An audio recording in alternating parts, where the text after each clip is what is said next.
Hey there, I'm Jackie Ferris. If you're interested in cruising on Wilmington's riverfront or cocktails, this might be the show for you. Today on the 302, we are hanging out with Coastal Cruises to find out about all of their offerings that they put out there from April through October and getting a little bit of a history lesson. Stay tuned. The 302 is cruising your way.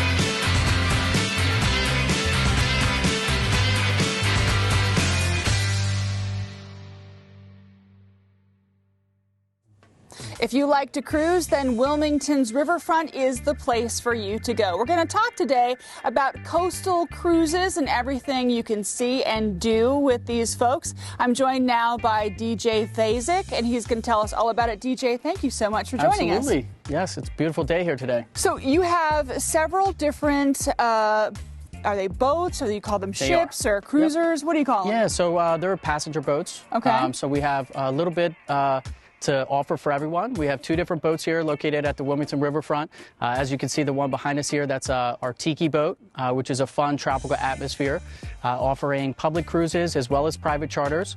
And then we do have another boat here as well that does a little bit more interactive tours with a little bit more engagement and local history of the area.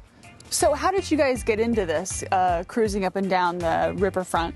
Sure. So I grew up in the area. I went to SUNY Maritime College, which is one of 5 service academies in the United States here, where when you graduate, you would then obtain a captain's license as well as a bachelor's degree.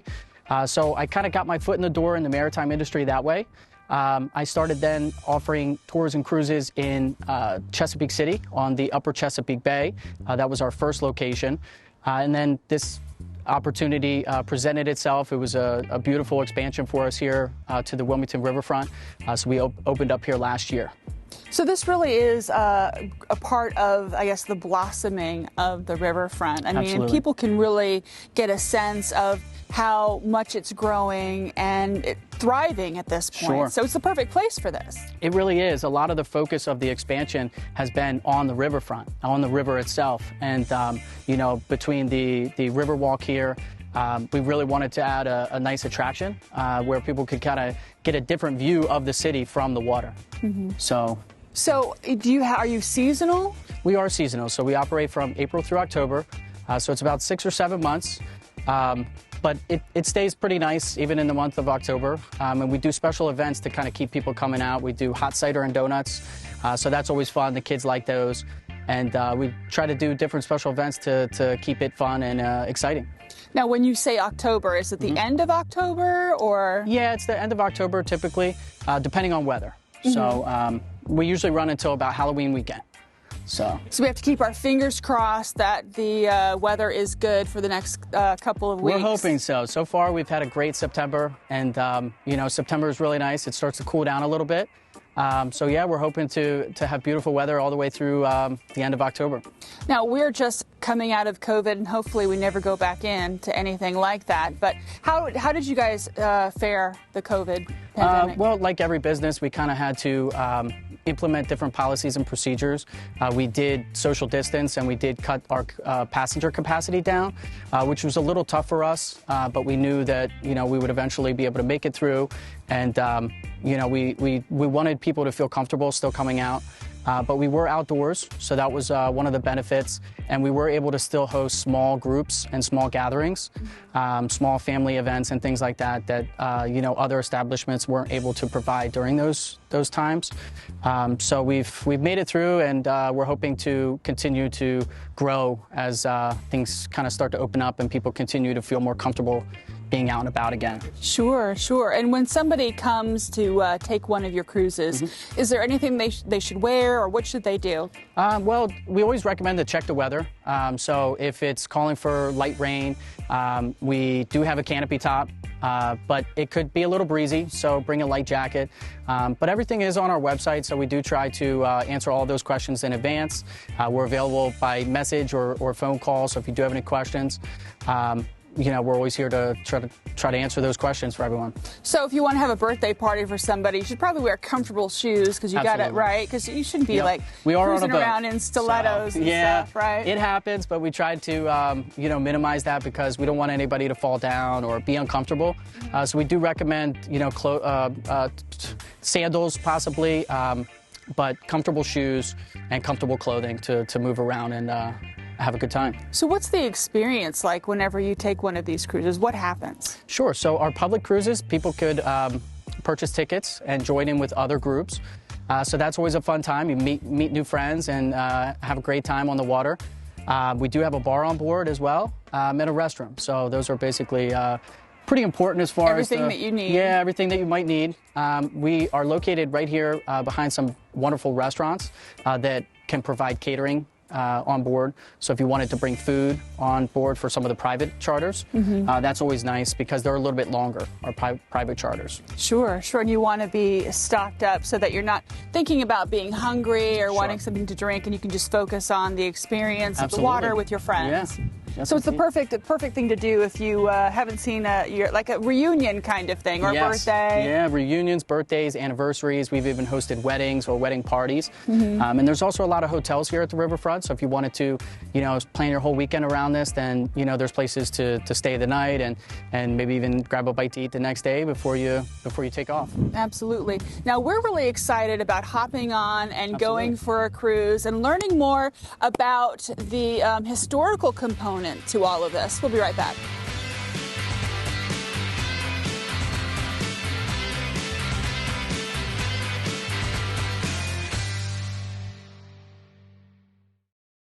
I'm Tony Boyd Heron from the Peninsula Gallery, and seeing all the art that you do on 302 just blows my mind. Welcome back. We've come on board the Tiki Cruiser. Is that what I call it, a Tiki Cruiser? Yeah, Tiki Cruiser, Tiki Tour Boat. Well, this is Dina Nevels, and she is the operation manager. Thank you so much for joining us. Yeah, thank you for having us. So let's talk a little bit about this experience. There's going to be a lot of people. We've got people from Pennsylvania, New Jersey, and Delaware that watch the show, and they think to themselves, oh, that might be kind of cool. So what can they expect when they come to take one of your cruises? Yeah, so we have a couple of different options for people. We do public cruises, usually like Thursday through Sunday. They're usually 90 minutes long. We have a bar on board, so we have nice tropical drinks. We also play fun music, to kind of create that tropical atmosphere, tiki music, reggae music, things like that. And yeah, it's just a nice, relaxing cruise down the Christina River. We go all the way out to the Port of Wilmington and the Delaware River usually. And yeah. What's your favorite part? Whenever you're working, what's your favorite part of the cruise? So I handle a lot of the private parties, so kind of coordinating those is a lot of fun to see their celebrations kind of come together. Yeah, and so if they have someone's having a birthday party and it's a surprise or something, you do a lot of requests and you coordinate with them, right? Yeah, we do really just about anything. We have bachelorette parties, birthdays, and a lot of corporate outings during the week. That's really popular at this location. So I can imagine that this is probably a pretty good team building experience. Oh yeah, yep, it's really popular with the corporate outings. They usually will get catering, and it's just a nice break from the office, and they enjoy it a lot. Absolutely, and I can imagine just beautiful whenever you're cruising along and everybody just they let go of their inhibitions and Yep, yeah, it's a great atmosphere, and it's steady too, so people can walk around and just kind of relax and enjoy themselves. That's a really good point, because I think a lot of people think, oh, I was seasick on a boat 20 years ago, but that's not the case here. We're actually on it, and it seems like it is pretty steady. Yeah, it's very steady, and there's not a lot of boat traffic in this area, so that's great too. It helps out with the motion and the current. Yeah. So, you guys kind of had the lock on the riverboat cruises. Is that the deal? Yeah, we're really the only company that operates out of here. We have 2 different boats. Yeah, it seems like it'd be a really fun job. Yeah, it is a lot of fun. I enjoy it. Well, let's talk a little bit more about, you know, what people can experience when they come on the boat. I know that you have cocktails. Do you do like a signature cocktail or? Yeah, we have a few different tropical ones. We have like a sunset rum punch. That's, of course, really popular. We do a layered shot that looks like a sunset too. I think it's called Sunburnt Sailor. But we try to put like fun names for them. And I can imagine there's probably a lot of families too, and not everybody's into alcohol, but you have like mocktails and fun things for kids. Yep, we do have non-alcoholic beverages too, and on Saturdays and Sundays we have cruises that kind of cater more towards families and children. They're a little bit shorter, so that's perfect for if you have children. Or So what happens? Let's say I've got, you know, a toddler and a 6-year-old and I want to take them on a cruise. What kinds of things are they going to be able to experience when they come check you out? Yeah, so aside from the boat ride, usually on those cruises we give a little bit more information about the area, like the history, and there's a museum down the way a little bit, there's a fire department, so we talk about that a little bit to kind of keep the kids interested in the hour. Yeah, it's like a learning experience. Yep. But do you play like Baby Shark and music like that? We can play anything. We have just about any song, so whenever we get requests, we can play. We're happy to play them. Do you have a song that is like an absolute no, kind of like when you go to a guitar store, they won't let you play Stairway to Heaven on any of their guitars? Do you have a song like that for the No, not really. Not for the family and friends tours. We do keep all the music clean, obviously. Yeah. But yeah, we play a lot of the same songs too, so the crew probably gets tired of it, but of course the passengers love it because it creates the atmosphere for them. Sure, I can imagine that it's really cool. Now, do you do it sunset? Mm-hmm. Yep, we do a sunset cruise. What is it like to watch the sun go down while you're on the water? Oh, well, it's great. I mean, it's really pretty, especially with the skyline, like the city skyline, so it's a unique experience. Yeah, I bet you tell all your friends, oh, it was so beautiful. Yeah, we're lucky. We get a lot of good sunsets here. I can most imagine. Of the time. I can imagine. Now, when you're on the boat, do you have to wear sunscreen? Is that, I mean, because it feels like you're pretty shaded, but Yeah, so most of the boat is shaded, so you don't have to. We do have an open area on the front, so that's nice if people do want to be in the sun. Obviously, we recommend sunscreen if they're going to be out in the sun, but they don't need it if we're in the shade. What advice would you give people, whether they're wanting to have a party or they're wanting to bring their kids, if they want to come? And is there like a list of things that you think that people should bring that people always forget to bring? Not really. We usually kind of have everything that they need, so we do anticipate their needs. Yeah, so there's really nothing that they need to bring on, just ready to have a good time, good night, and cruise. Absolutely. Well, Dina, thank you so much for filling us in. I appreciate it. Well, thank you. Thanks again for having us. We'll be right back.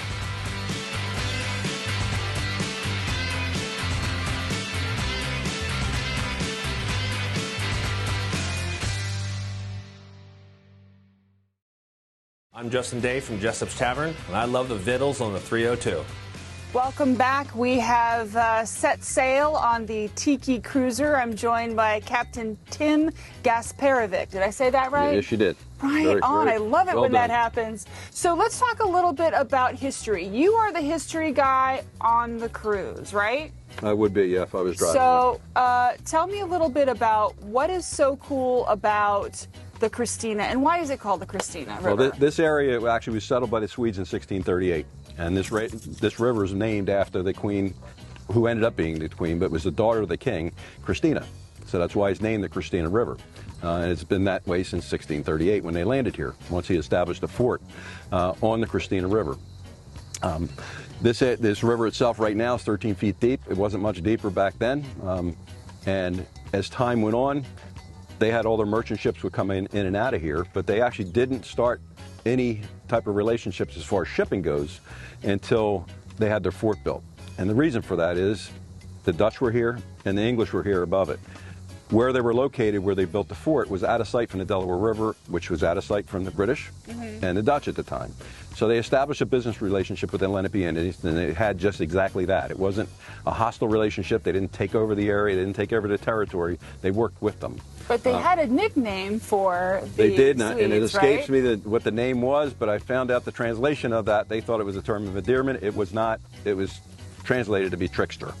Wow. So they were kind of salesmen to the Indians to get what they needed as far But as they bartering. still had a good relationship with They had a them, great right? relationship with the Indians, So with the Indians in the area. This is about, when we take off, originally it's like 13 feet deep, but it gets deeper along the way, right? Right. Eventually we get out to the Port of Wilmington. And Port of Wilmington is a deep water port. Fast forward to modern day, that is the closest port coming in from the Delaware Bay.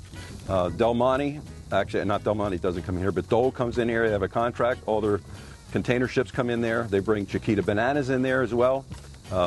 They also have a lot of bulk carriers coming in with building supplies, things of that nature, and they bring in urea, which is a fertilizer that's pretty commonly used in the agricultural industry. So that comes into Wilmington as well.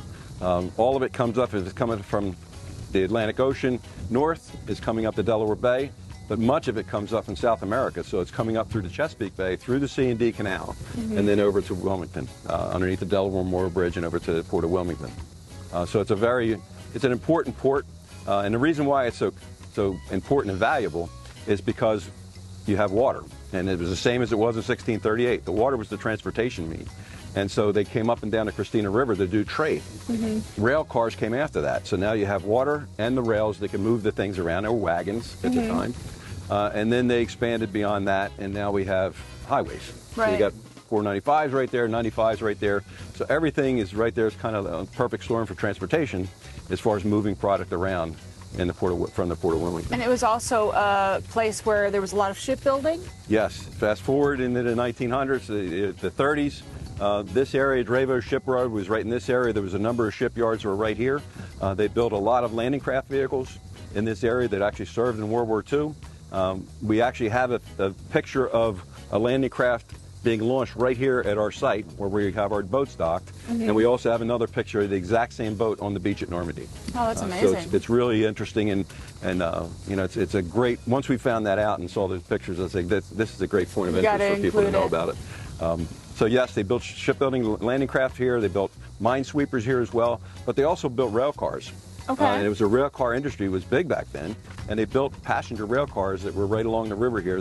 There's a derelict building. We're not going to go by it right now, but that building is a rail car manufacturing center. So naturally, they're going to build that right next to the port. So they bring steel in and out, but they also have all the rail traffic to be able to pull it in and out and move it and put them in service.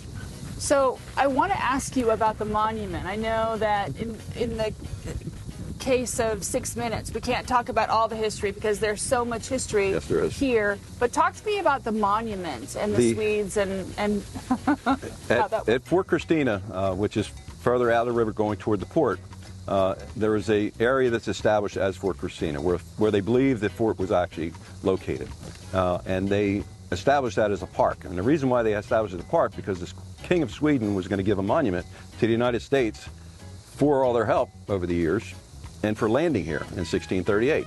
So they were going to have the monument here. They also, folks in Philadelphia, wanted it in Penn's Landing. And the condition the king had was, yes, this is where they landed first. Yes, they were in Philadelphia as well, but we're not going to put it anywhere unless it has a monument. So Delaware was resourceful enough to pull their funds together through the Delaware Department of Transportation, and they built the park where the original fort was, or believed to be.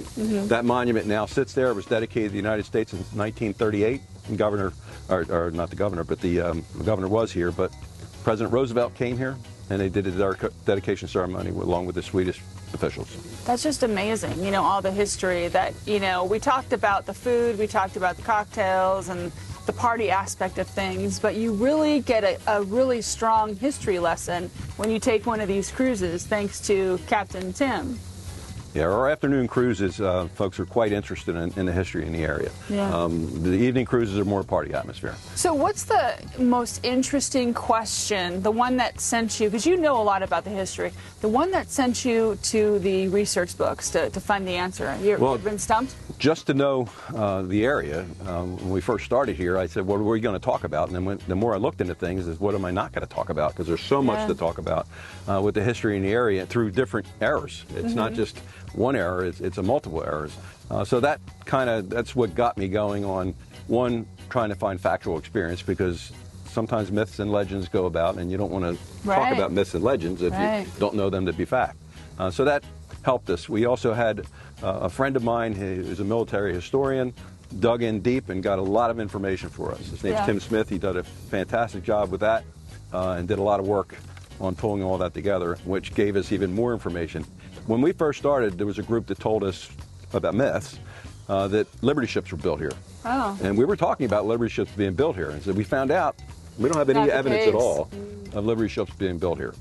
So we kind of fact-checked our information to make sure we're not talking to people and speaking as something is fact, and in fact it isn't. Excellent. So, in the last few moments of our segment, so let's talk about safety. We've got life jackets. Talk to me about the safety precautions, so for anybody who might be nervous. This is a Coast Guard inspected vessel. All of us are licensed captains that are driving these boats. And as a result, we have to talk about safety before we even get underway. So you need to know that we have life jackets, where they are, how you put them on. In the event of emergency, we may ask you to put one on, and we have some directions on how to do so. Also, fire. If there's a fire in the boat, these are all Coast Guard requirements that we have to make sure it's safe for the vessel, for all the paying passengers that are on here, because they have an expectation that they're going to be safe. Absolutely. That we have systems in place and methods to take care of the problems as they come about. So if we should have fire on, we have fire extinguishers on board to kind of give them direction as to what to do should that happen. And then in addition to that, if somebody finds himself in the water, we kind of go over about what you have to do. What you have to do and what not to do, because the current's quite swift in here. And we have a life ring that we would throw to you and we'd pull you back in. Excellent. Well, Captain Tim, this seems like a must-do whenever you visit Wilmington. Thank you so much for taking us on a cruise. Thanks for coming out with us. We really appreciate it. Absolutely. We'll be right back.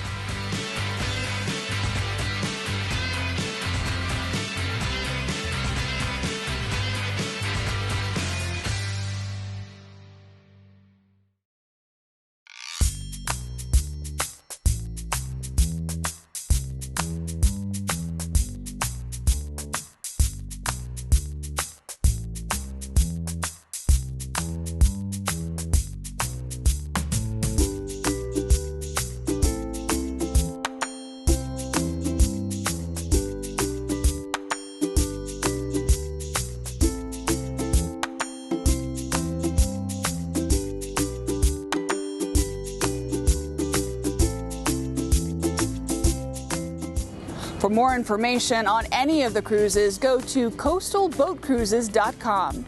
That'll do it for this week's episode of the 302. We're going to leave you now with some beauty shots of the riverfront. Until next time, I'm Jackie Ferris. Tell them you saw it on the 302.